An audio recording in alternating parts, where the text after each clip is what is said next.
Hi అండి, నమస్తే. Welcome to PD creations in Telugu. ఈరోజు రెసిపీ వచ్చేసి పంజాబీ స్టైల్లో చికెన్ కర్రీ అండి. ఈ పంజాబీ స్టైల్లో చికెన్ కర్రీని ఎలా ప్రిపేర్ చేసుకోవాలో చూసే ముందర ఫస్ట్ టైం మా ఛానల్ని చూస్తున్నవారు మా ఛానల్ని సబ్స్క్రైబ్ చేసుకోండి. అలానే కొత్త వీడియోస్ కోసం పక్కనే ఉన్న బెల్ ఐకాన్ని క్లిక్ చేయండి. ముందుగా 1/2 kg వరకు చికెన్ తీసుకోండి. చికెన్ అనేది బోన్స్తో తీసుకుంటేనే టేస్ట్ బాగుంటుందండి.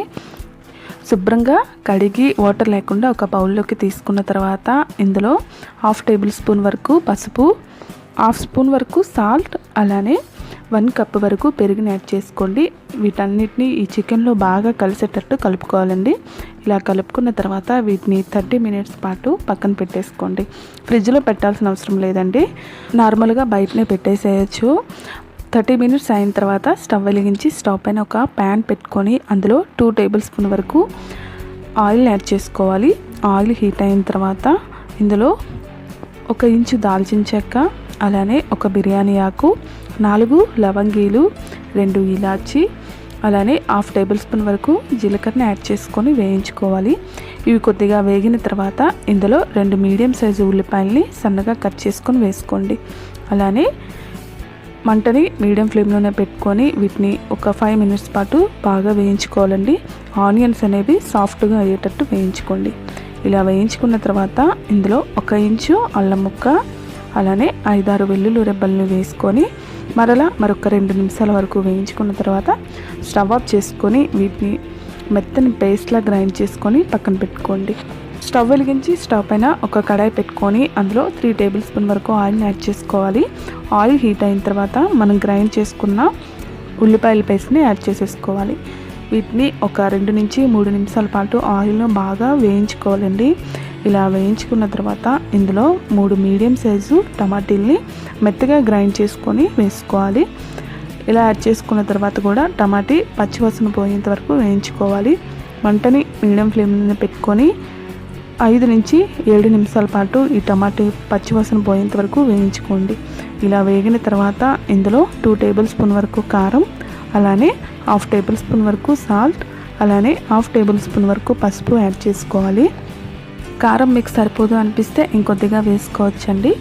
ఇలా యాడ్ చేసుకున్న తర్వాత ఈ స్పైసెస్ అన్నీ మొత్తం ఈ పేస్ట్లో కలిసేటట్టు కలుపుకొని మూత పెట్టేసి ఒక 10 నిమిషాల పాటు ఈ టమాటో పేస్ట్ని వేయించుకోవాలి. ఇలా వేగిన తర్వాత చూసారుగా ఆయిల్ అంతా పైకి తేలి వచ్చేసింది కదా, అంటే పేస్ట్ అనేది బాగా వేగిపోయిందండి. బాగా వేయించుకున్న తర్వాత ఇందులో 1/2 టేబుల్ స్పూన్ వరకు ధనియాల పొడి, అలానే 1/2 టేబుల్ స్పూన్ వరకు గరం మసాలాని యాడ్ చేసుకోవాలి. ఇలా యాడ్ చేసుకున్న తర్వాత మరొకసారి కలుపుకొని ఒక 2 నిమిషాల పాటు వేయించుకోండి.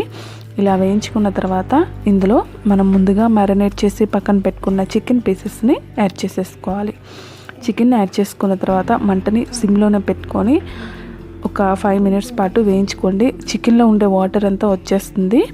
ఇలా 5 మినిట్స్ పాటు వేయించుకున్న తర్వాత మంటని హై ఫ్లేమ్లో పెట్టుకొని మూత పెట్టేసి మరొక 5 నిమిషాల పాటు వేయించుకోండి. వాటర్ అంతా పైకి వచ్చేసి చికెన్ అనేది బాగా ఉడుకుతుందండి, పీస్ అనేది. ఇలా మరొకసారి కలుపుకున్న తర్వాత మూత పెట్టేసి ఒక 10 నిమిషాల పాటు మీడియం ఫ్లేమ్లోనే పెట్టుకొని చికెన్ని బాగా ఆయిల్లో ఈ మసాలా పేస్ట్లో బాగా మగ్గనివ్వండి. ఇలా మగ్గిన తర్వాత 1/2 గ్లాస్ వరకు వాటర్ని యాడ్ చేసుకోండి. వాటర్ అనేది ఎక్కువ యాడ్ చేయాల్సిన అవసరం లేదండి, 1/2 గ్లాస్ అయితే సరిపోతుంది. చికెన్లో ఉండే వాటర్తోనే చికెన్ అనేది సగం వరకు కుక్ అయిపోతుంది. 1/2 గ్లాస్ వాటర్ని యాడ్ చేసుకొని బాగా కలుపుకున్న తర్వాత టేస్ట్ చూసుకొని సాల్ట్ సరిపోకపోతే ఇంకొద్దిగా యాడ్ చేసుకొని మరొకసారి కలుపుకొని మూత పెట్టేసి మంటని హై ఫ్లేమ్లోనే పెట్టుకొని 10 నిమిషాల పాటు కుక్ చేసుకోండి, సరిపోతుంది. 10 నిమిషాలు అయిన తర్వాత చూసారుగా ఆయిల్ అంతా పైకి వచ్చేసి అలానే గ్రేవీ కూడా దగ్గర పడిపోయిందండి. అలానే పీస్ కూడా చాలా మెత్తగా కుక్ అయిపోయిందండి. గ్రేవీ అనేది ఇంకొద్దిగా దగ్గర పడాలి అనిపిస్తే మరొక 2 నుంచి 5 నిమిషాల పాటు ఉడికించుకోండి.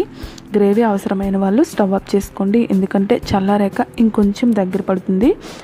అంతేనండి, పంజాబీ స్టైల్లో చికెన్ గ్రేవీ రెడీ అయిపోయింది. సర్వింగ్ బౌల్లోకి సర్వ్ చేసేస్తే ఎంతో టేస్టీ అయిన ఈ చికెన్ కర్రీ అనేది చాలా బాగుంటుంది. బిర్యానీలో కానీ, రైస్లో కానీ, రోటీస్లో కానీ చాలా టేస్టీగా ఉంటుందండి. ఒకసారి మీరు కూడా ట్రై చేయండి.